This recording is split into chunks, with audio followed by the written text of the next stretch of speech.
श्रीमद् भागवत कथा के सप्तम दिन कृष्ण भगवान के 16,107 विवाह सुदामा चरित्र की कथा सुनाए। बाबा रंगूराम धाम कैलाशपुरी आगरा में चल रही श्रीमद् भागवत कथा के सप्तम दिवस पर कथा वचिका पम गरिमा किशोरी जी ने श्री कृष्ण के 16,107 विवाह को पुंडरीक जी की कथा सुदामा चरित्र परीक्षित मोक्ष की कथा का बड़े ही सुंदर ढंग से वर्णन किया। किशोरी जी ने सुदामा चरित्र के माध्यम से संदेश देते हुए कहा कि भगवान की भक्ति के लिए धन की आवश्यकता नहीं है। जैसे सुदामा जी महाराज ने प्रभु की भक्ति की और भगवान को प्राप्त किया, अगर मनुष्य भी अपने जीवन में सुदामा जी जैसी भक्ति करे तो परमात्मा को पाना मुश्किल नहीं है। साथ ही साथ कथा के अंत में बड़ी ही धूमधाम से बसंत महोत्सव मनाया। सभी भक्तों ने सुंदर सुंदर भजनों पर नृत्य किया। बसंत महोत्सव में ऐसा माहौल था जैसे पंडाल साक्षात बरसाना धाम बन गया हो। इस पर मुख्य रूप स्वामी श्री गुरुमुख दास उदासीन, दास दीपक उदासीन, चांदनी भोजवानी, पूजा भोजवानी, वर्षा धर्मानी, रानू तीर्थनी, भाविका उदासीन, सोनिया उदासीन, नीलम केसवानी, कविता, सावित्री, जिया पमनानी, गुड़िया पूजा, सिमरन लालवानी, सिमरन तेजवानी, सोना, कंचन आहूजा, दिव्या, मान्या संगतानी आदि लोग उपस्थित रहे।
भूल जाने के काबिल नहीं है।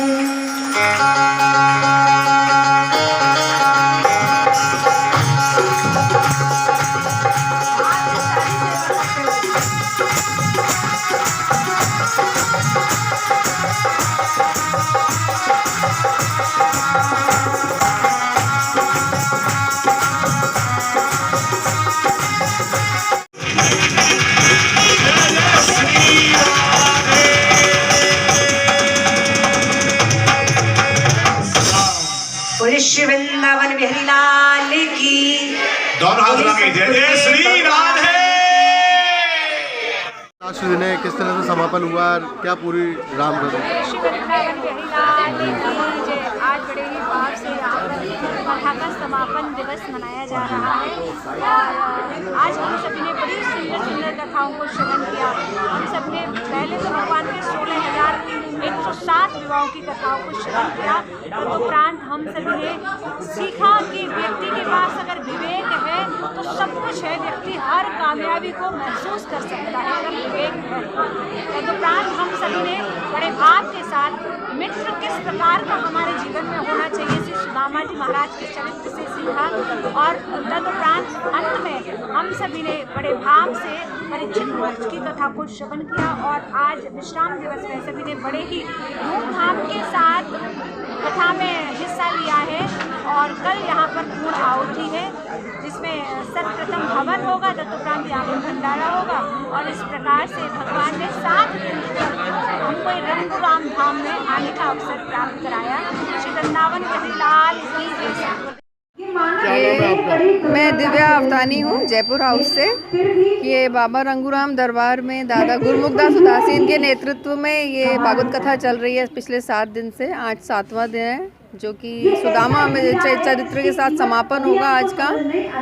और जो मुख्य उद्देश्य मैंने अब तक लिया आज की कथा में कि बस कोई भी ज्ञान सुना, हमने आनंद लिया, बस यहीं हाथ झाड़ के नहीं जाना है, कुछ ना कुछ अपने जीवन में उतारना ज़रूर है उसमें से।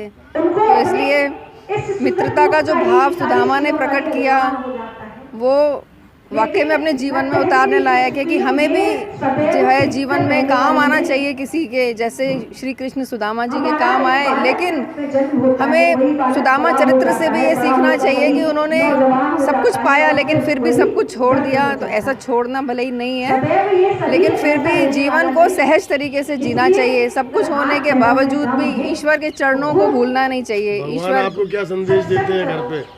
भगवान यही संदेश देते हैं कि बस ईश्वर का ध्यान हमेशा लगा रहे चित्त में और जीवन सहजता से जिए। क्या नाम है आपका? मेरा नाम बबीता वरियानी है। क्या आयोजन हो रहा है, कैसा लग रहा है? मैं रंगोली कॉलोनी से रोज यहाँ कथा में आती हूँ। ये आज कथा का 7वां दिन है और यहाँ जो आनंद बरस रहा है वो शायद हमको वृंदावन में जाके भी नहीं मिलेगा, जो कैलाशपुरी रंगूराम धाम में मिलता है। और यहाँ रोज मेले से लग रहे हैं। ऐसा लगता है कि ये कथा चलती रहे और हम लोग इस धाम को छोड़ के कहीं जाए ही नहीं। इतना आनंद आता है। आज 7वां दिन है, पर ऐसा लग रहा है कि ये कथा 7 दिन नहीं बल्कि 14 दिन चलनी चाहिए। गर्मा किशोरी का संदेश और दे रही है। गर्मा किशोरी जी हमारी जो गुरु माँ है वो हमें इतनी अच्छी कथा सुनाती हैं और बता रही हैं। आज उन्होंने सुदामा का पूरा चरित्र बता रही हैं कि कैसे सुदामा और कृष्ण जी का मिलन हुआ और कैसे उन्होंने एक दूसरे को गले से लगाया। ये होती है मित्रता। उन्होंने हमको मित्रता का संदेश दिया है आज, कि कई मित्र होते हैं कि सिर्फ उसमें पैसे के लिए नहीं, सिर्फ आड़े वक्त में काम आने के लिए ही मित्रता होती है। और आज मैं एक बात बोलना चाहूँगी कि जो हमारा बाबा रंगूराम धाम है और हमारे जो बाबा हैं गुरमुख दास जी और दीपक उदासीन, उन्होंने ही इस मेले को जारी रखा है और आगे भी जारी रखते रहे, हम यही आशा करते हैं और इस आनंद की अनुभूति हम सब करते रहें। नंदलाल छतानी, गुरु सेवक। क्या लग रहा है आपको, यहाँ पे क्या हुआ? यहाँ 7 दिन से भागवत कथा का आयोजन हुआ है और खूब धूमधाम से हुआ है और हजारों आदमियों ने दर्शन दिए, भागवत सुनी है। और आज सुदामा चैत्र है। सुदामा चैत्र के हिसाब से सब लोग खूब आए हैं। रोजाना प्रसाद बट रहा है चकाचक। कल का विशाल भंडारा होगा। जय गिरिराज बाबा की जय।